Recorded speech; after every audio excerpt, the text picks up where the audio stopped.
ओम शांति। 2/1/2024 की मुरली है। मुख्य रूप से बाबा ने कहा, नए झाड़ की वृद्धि बहुत धीरे धीरे और जूं मिसल होती है। जैसे ड्रामा जूं मिसल चल रहा है, ऐसे ड्रामा अनुसार यह झाड़ भी धीरे धीरे वृद्धि को पाता है, क्योंकि इसमें माया का मुकाबला भी बहुत करना पड़ता है। बच्चों को देही अभिमानी बनने में मेहनत लगती है।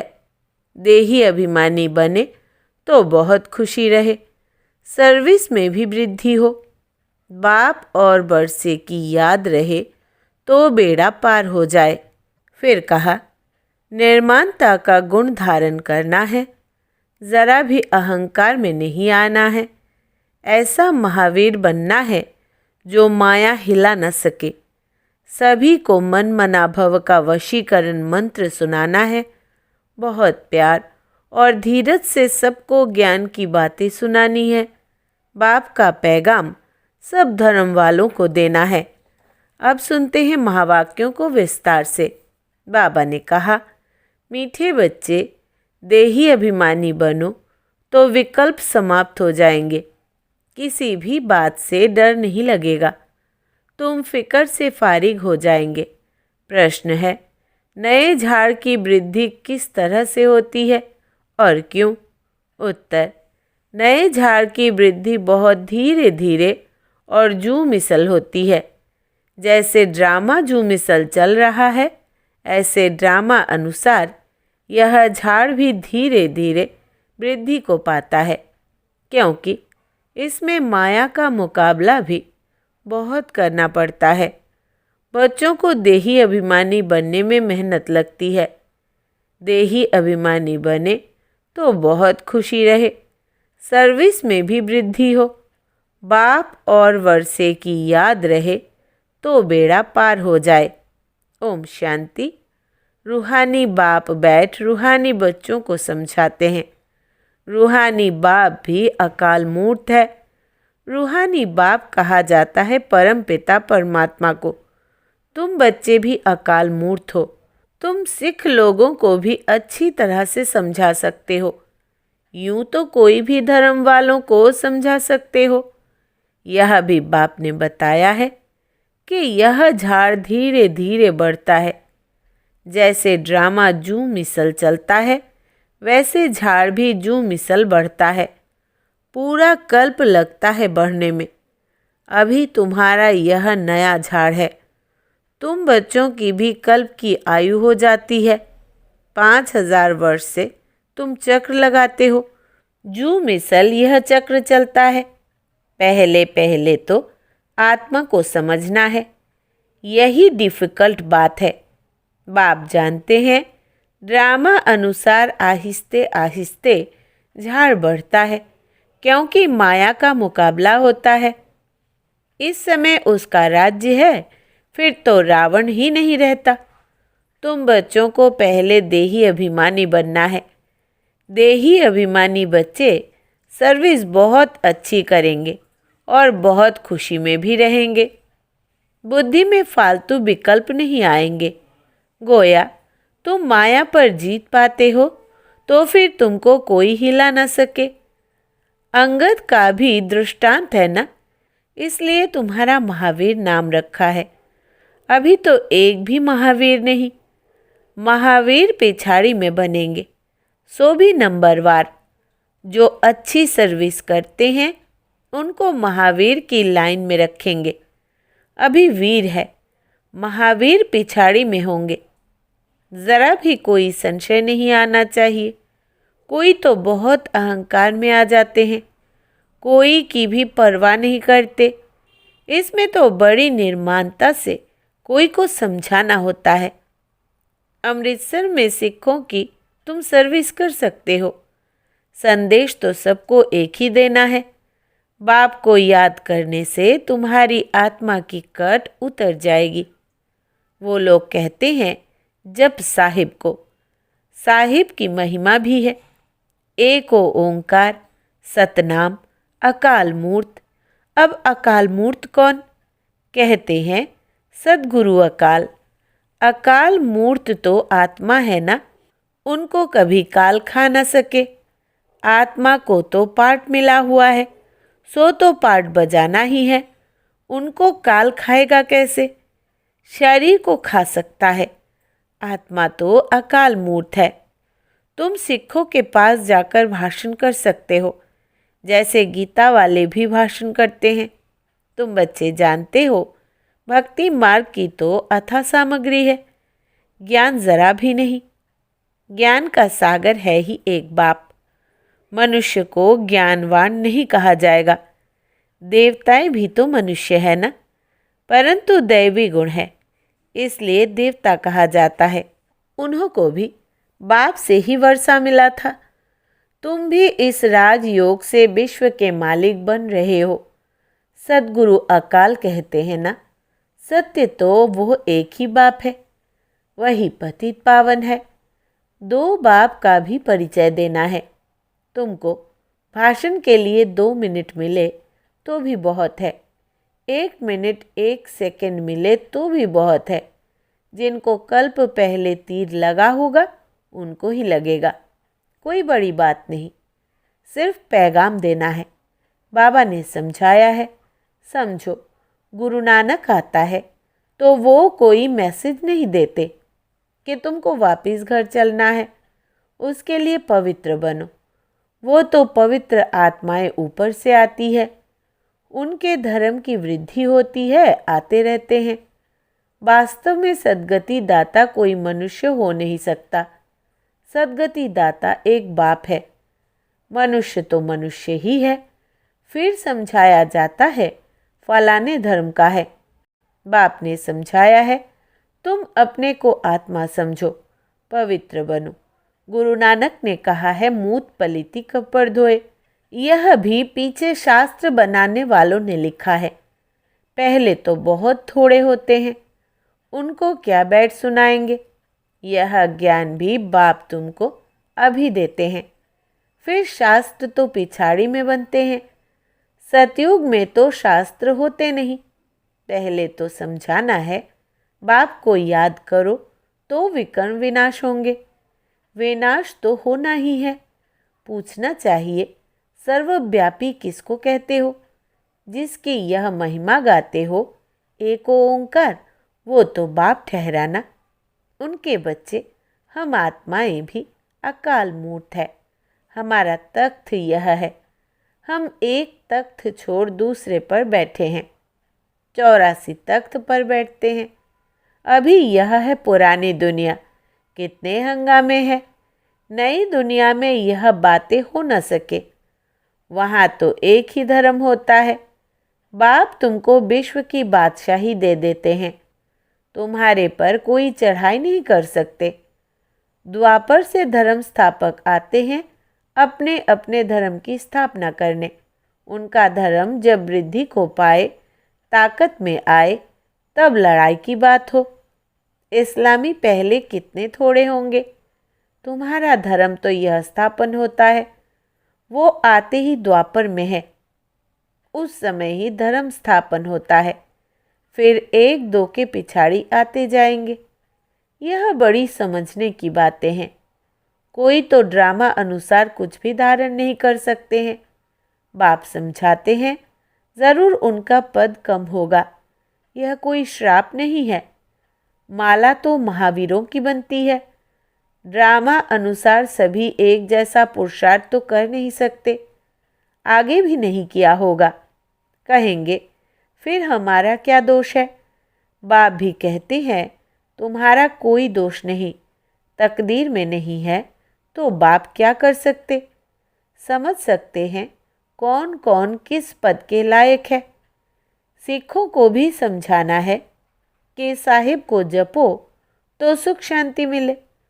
उनको सुख तब मिलता है जब उनके धर्म की स्थापना होती है। अब तो सब नीचे आ चुके हैं। तुम मानते हो सद्गुरु अकाल, फिर गुरु किसको कहते हो? सद्गति देने वाला गुरु एक है। भक्ति सिखलाने वाले तो ढेर गुरु चाहिए। ज्ञान सिखलाने वाला एक बाप है। तो तुम माताएं उनको समझाओ, कि यह कंगन तुम जो पहनते हो यह भी पवित्रता की निशानी है। तुम्हारा वो मान लेंगे क्योंकि तुम माताएं ही स्वर्ग का द्वार खोलने वाली हो। तुम माताओं को अभी ज्ञान का कलश मिला है जिससे सबकी सद्गति हो जाती है। तुम बच्चे अभी अपने को महावीर कहलाते हो। तुम कह सकते हो हम गृहस्थ व्यवहार में रह स्वर्ग की स्थापना कर रहे हैं। रात दिन का फर्क है। यह जटाएं भी पवित्रता की निशानी है। अकाल मूर्त पतित पावन बाप की महिमा पूरी करनी चाहिए। साधु सन्यासी परमात्मा नमः कहते हैं, फिर कहते हैं सर्वव्यापी है। यह है रॉन्ग। बाप की तुम खूब महिमा करो। बाप की महिमा से तुम तर जाते हो। जैसे कहानी है, राम राम कहने से पार हो जाएंगे। बाप भी कहते हैं बाप को याद करने से विषय सागर से पार हो जाएंगे। तुम सबको मुक्ति में जाना ही है। तुम अमृतसर में जाकर भाषण करो कि तुम पुकारते हो सद्गुरु अकाल मूर्त, परंतु वो अब कहते हैं देह सहित देह के सब धर्मों को छोड़ अपने को आत्मा समझो, बाप को याद करो तो पाप भस्म हो जाएंगे, अंतमति सोगति हो जाएगी। शिव बाबा अकाल मूर्त निराकार है। तुम आत्मा भी निराकार हो। बाप कहते हैं मेरा शरीर तो है नहीं, मैं लोन लेता हूँ। मैं आता ही पतित दुनिया में हूँ रावण पर जीत पाने। यहाँ ही डायरेक्शन दूंगा क्योंकि पतित होते ही पुरानी दुनिया में है। नई दुनिया में एक ही देवी देवता धर्म था उस समय और सब शांति धाम में रहते हैं। फिर नंबरवार सतो रजो तमो में आते हैं। जिनको सुख बहुत मिलता है उनको दुख भी बहुत मिलता है। तुम्हें सबको बाप का पैगाम देना है कि बाप को याद करो तो घर पहुंच जाएंगे। सद्गति सबकी तब होती है जब झाड़ पूरा होता है, सब आ जाते हैं। ऐसे तुम भी किसी को बहुत प्यार और धीरज से समझाओ।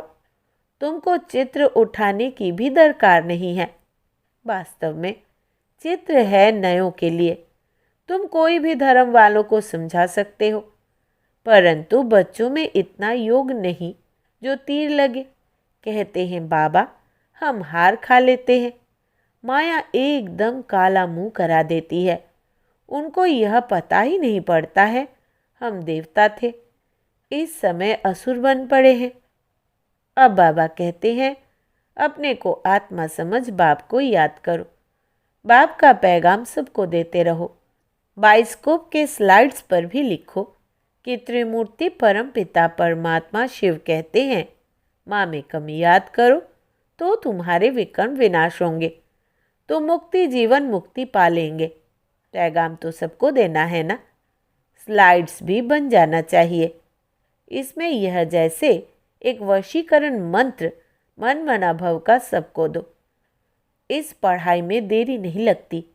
आगे चलकर सब समझेंगे। कोई फिक्र की बात नहीं। फिक्र से रहित तो होना ही है। मनुष्य देखो मौत से कितना डरते हैं। यहाँ डरने की तो बात ही नहीं। तुम तो कहेंगे अभी मौत ना आए, अभी हमने इम्तिहान ही पूरा कहाँ किया है, अभी यात्रा पूरी नहीं की है तो शरीर क्यों छूटना चाहिए। ऐसे मीठी मीठी बातें बाप से करनी है। बहुत अच्छी टेप अर्थात आदत पड़ जाएगी। यहाँ चित्र के आगे आकर बैठ जाओ। तुम जानते हो हमको बाबा से विश्व की राजाई मिलती है, तो ऐसे बाप को बहुत याद करना चाहिए ना। याद नहीं करेंगे तो सजाएं भोगनी पड़ेगी। बाबा को तो याद पड़ गया है कि हम यह बनने वाले हैं, तो बहुत खुशी होती है कि हम यह बनेंगे। देखने से ही नशा चढ़ जाता है। तुमको भी यह बनना है। बाबा हम आपको याद कर ऐसे बनेंगे ज़रूर। और कोई काम नहीं है तो यहाँ चित्रों के सामने आकर बैठ जाओ। बाप द्वारा हमको यह वर्षा मिलता है, यह पक्का कर दो। यह युक्ति कम नहीं है, परंतु तकदीर में नहीं है तो याद नहीं करते। बाबा कहते हैं, यहाँ आते हो तो बहुत प्रैक्टिस करो, तो जो कुछ ग्रहचारी होगी वो उतर जाएगी। सीढ़ी के चित्र पर यह विचार करो, परंतु तकदीर में नहीं है तो श्रीमत पर चल नहीं सकते। बाबा रास्ता बताते हैं, माया काट देती है। बाबा युक्तियाँ बहुत बतलाते हैं। बाप और वर्षे को याद करते रहो। कहते हैं, अतीन्द्रिय सुख गोप गोपियों से पूछो, जिनको निश्चय है कि हम बाप से वर्षा ज़रूर लेंगे। बाबा स्वर्ग की स्थापना कर हमें उसका मालिक बनाते हैं। चित्र भी ऐसे बने हुए हैं। तुम सिद्ध कर बताते हो कि ब्रह्मा विष्णु का क्या संबंध है, और किसको भी पता नहीं। ब्रह्मा का चित्र देख मूंझ जाते हैं। स्थापना में टाइम ज़रूर लगता है, कर्मातीत अवस्था में भी टाइम लगता है। घड़ी घड़ी भूल जाते हैं। यह आदत डालनी चाहिए। नौंधा भक्ति वाले भी चित्र के आगे बैठ जाते हैं। हमको दीदार हो, तुम तो यह बनते हो, तो तुमको याद करना चाहिए। बैज भी तुम्हारे पास है। बाबा अपना भक्ति मार्ग का मिसाल बताते हैं कि नारायण की मूर्ति से मेरा बहुत प्यार था, वो सब था भक्ति मार्ग। अब बाप कहते, माँ में कम याद करो और कुछ भी नहीं करना है। बाबा कहते हैं, हम तो ओबीडियंट सर्वेंट है, हमें तुम माथा क्यों टेकते हो। अच्छा, मात पिता बाप दादा का मीठे मीठे सिकिलधे बच्चों प्रति याद प्यार और गुड मॉर्निंग। रूहानी बाप की रूहानी बच्चों को नमस्ते। हम रूहानी बच्चों की रूहानी बाप दादा को याद प्यार, गुड मॉर्निंग और नमस्ते बाबा नमस्ते। धारणा के लिए मुख्य सार। पहला, निर्माणता का गुण धारण करना है, ज़रा भी अहंकार में नहीं आना है। ऐसा महावीर बनना है जो माया हिला न सके। दूसरा, सभी को मन मना भव का वशीकरण मंत्र सुनाना है। बहुत प्यार और धीरज से सबको ज्ञान की बातें सुनानी है। बाप का पैगाम सब धर्म वालों को देना है। वरदान है, कर्म और संबंध दोनों में स्वार्थ भाव से मुक्त रहने वाले बाप समान कर्मातीत भव। विस्तार है, आप बच्चों की सेवा है सबको मुक्त बनाने की। औरों को मुक्त बनाते स्वयं को बंधन में बांध नहीं देना। जब हद के मेरे से मुक्त होंगे तब अव्यक्त स्थिति का अनुभव कर सकेंगे।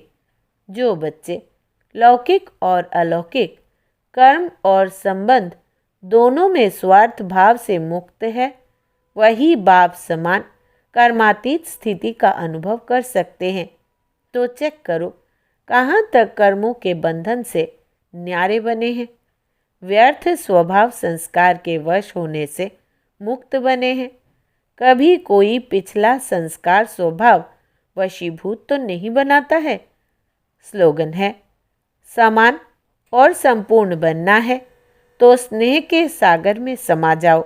समान और संपूर्ण बनना है तो स्नेह के सागर में समा जाओ। अव्यक्ति साइलेंस द्वारा डबल लाइट फरिश्ता स्थिति का अनुभव करो। अभी तीव्र पुरुषार्थ का यही लक्ष्य रखो कि मैं डबल लाइट फरिश्ता हूँ। चलते फिरते फरिश्ता स्वरूप की अनुभूति को बढ़ाओ। डीप साइलेंस द्वारा अशरीरीपन का अभ्यास करो। सेकेंड में कोई भी संकल्प को समाप्त करने में संस्कार स्वभाव में डबल लाइट रहो। अच्छा, ओम शांति।